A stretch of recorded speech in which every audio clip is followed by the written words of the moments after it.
जैसा कि आपको मालूम है हमारा जो उन्वान चल रहा है मुतगय्यर से मसावत तक का सफर। आज हम उसी के अंदर इबारत के ताल्लुक से सारी की सारी बातें बताने वाले हैं कि इबारत किसे कहते हैं, इबारत की तारीफ क्या है, इबारत के अंदर कौन कौन से अमल होते हैं, इबारत की किस्में कितनी है। आज सारी की सारी बातें आज हम आपको पढ़ाने वाले हैं। तो सबसे पहले बच्चों, इबारत की तारीफ की तरफ हम जाते हैं। तो हमने लिखा है इबारत एक ऐसा जुमला है जिसमें कम अज कम दो रुकन, यानी ज्यादा भी रहे तो चलेगा, कम अज कम दो रुकन होना चाहिए। और वो रुकन की जो शक्ल होगी बच्चों, वो दो अदद भी हो सकते, वो दो मुतगय्यर भी हो सकते, और वो अदद और मुतगय्यर हो सकते। हमने कम अज कम दो की बात की है बच्चों। अगर ज्यादा रहेगे कोई मसला नहीं है, कम से कम तो दो रहना चाहिए। अब हम ये देखेंगे कि इन दो रुकनों को जो एक जगह आने पर इनके दरमियान में कौन कौन से अमल हो सकते हैं। तो बच्चों, जैसा कम अज कम दो रुकन होना और दो रुकन अगर आ जाते हैं तो उनके दरमियान जाहिर है कोई एक अमल होगा। और वो कौन सा अमल होगा? कम अज कम बच्चों एक अमल होना चाहिए, दो भी अमल हो सकते हैं, तीन भी हो सकते हैं, चार भी हो सकते हैं। तो हम जो बात कर रहे हैं कम से कम एक अमल की, तो वो जमा का अमल भी हो सकता है, तफरीक का भी हो सकता है, ज़र्ब और तकसीम का भी अमल हो सकता है। अब हम ये बताएंगे कि इबारत में फिर दो किस्में हो जाती है। मिसाल के तौर पर अददी इबारत, ऐसी इबारत बच्चों जिसमें सिर्फ और सिर्फ अदद ही मौजूद हो, वहां पर मुतगय्यर का वजूद ही ना हो, उसे अददी इबारत कहते हैं। और एक होती है अलजबरी इबारत। अलजबरी इबारत उसे कहते हैं जिसमें मुतगय्यर भी होते हैं और मुतगय्यर अलग अलग भी होते हैं। और जाहिर सी बात है जब मुतगय्यर हो रहे हैं तो वहां पर अदद भी हो सकते हैं, मतलब ये सब मिक्स हो गए, उसे कहेंगे अलजबरी इबारत।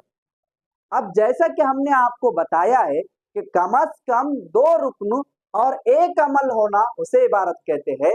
तो उसकी कुछ किस्में, अगर जमा का अमल हो तो इबारतों की शक्लें कैसी होगी, तफरीक का अमल हो तो इबारतों की शक्लें कैसी होगी, हमने आपके सामने कुछ मिसालें रखी है। सबसे पहले जमा का अमल देखते हैं। तो हमने जैसा कि तारीफ बताए कम अज कम दो रुकन, तो 3m एक रुकन है और 2n एक रुकन है, और इनके दरमियान जो अमल हो रहा है वो है जमा का।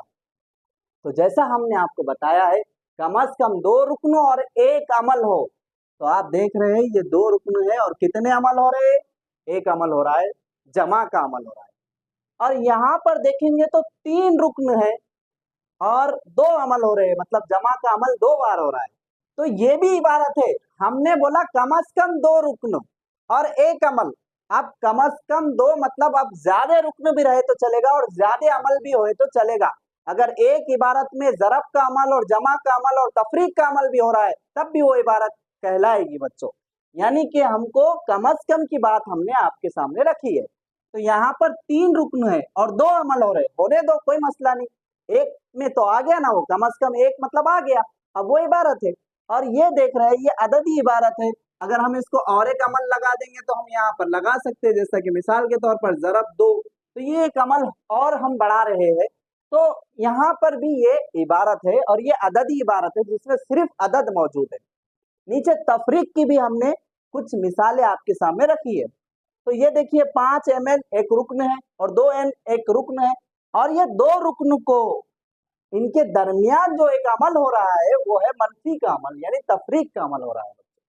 तो ये भी इबारत है और ये इसकी किस्में है। और ज़रब का अमल तो देख रहे हैं आप, 4m ज़रब n, इनके दरमियान ज़रब का अमल हो रहा है, इसलिए ये भी इबारत है।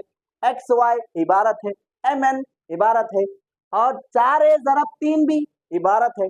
इनके दरमियान में एक अमल हो रहा है और वो अमल है ज़र्ब का। यानी कि आपको बात साफ साफ समझ में आ गई होगी। हमने इससे पहले बताया था कि आपको कि रुकन किसे कहते हैं।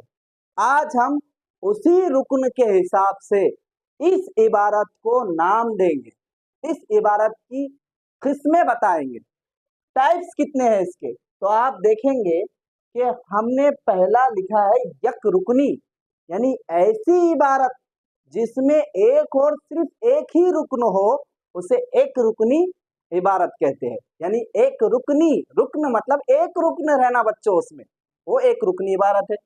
और दो रुकनी इबारत उसे कहते हैं बच्चों जिसमें दो रुकन हो, जैसा 6x एक रुकन है और 2 एक रुकन है, ये दो रुकनी इबारत हो गई। इसकी भी कुछ मिसालें आपके सामने है। और नीचे देखेंगे तो सय रुकनी, सय रुकनी ऐसी इबारत बच्चों जिसमें सिर्फ 3 रुकन होना चाहिए, उससे ज्यादा नहीं उससे कम नहीं। तो 4m की दूसरी मनफी 3n जमा 2, ये आप देख रहे हैं इसमें 3 रुकन है, इसलिए ये सय रुकनी मसावत है, यानी 3 रुकनी आप कह सकते हैं इसको। और उसके बाद है कसीर रुकनी, यानी जिसमें एक और एक से ज्यादा रुकन हो, उसके अंदर 3 से भी ज्यादा रुकन हो सकते हैं, 4 से भी ज्यादा हो सकते हैं, यानी एक से ज्यादा इसके अंदर रुकन हो गए उसे कहेंगे कसीर रुकनी। मतलब कि इसके अंदर 5, 6, 7, 100, 200 भी रुकन हो सकते हैं बच्चों, उसे कहेंगे कसीर रुकनी। अब यहाँ से कसीर रुकनी शुरू हो गया है। आपके जहन में एक सवाल जो आ रहा है कि सर अभी आपने बताया है कि कम अज कम 2 रुकन और 1 अमल होना चाहिए, तो फिर आपने यक रुकनी में 10 mn को क्यों रखा? इसके अंदर तो एक ही रुकन है। तो बच्चों इसके अंदर जो अमल हो रहा है वो हो रहा है ज़रब का अमल। अगर हम इसको खोलेंगे तो 10 ज़रब m ज़रब n है वो, इसका मतलब इसके अंदर भी अमल हो रहा है। और कौन सा अमल हो रहा है बच्चों? ज़रब का अमल हो रहा है, इसलिए वो इबारत है, इसलिए उसे एक रुकनी, यानी रुकन तो है, और रुकन एक अगर रुकन है तो एक रुकनी इबारत भी है वो। ये तकसीम का अमल भी इबारत में हो सकता है। इसी तरह के वीडियो देखने के लिए जुड़े रहिए मैथ विद जावेद सर के साथ। हम जल्द ही बच्चों आपको एक नए वीडियो के साथ मिलेंगे इंशाअल्लाह।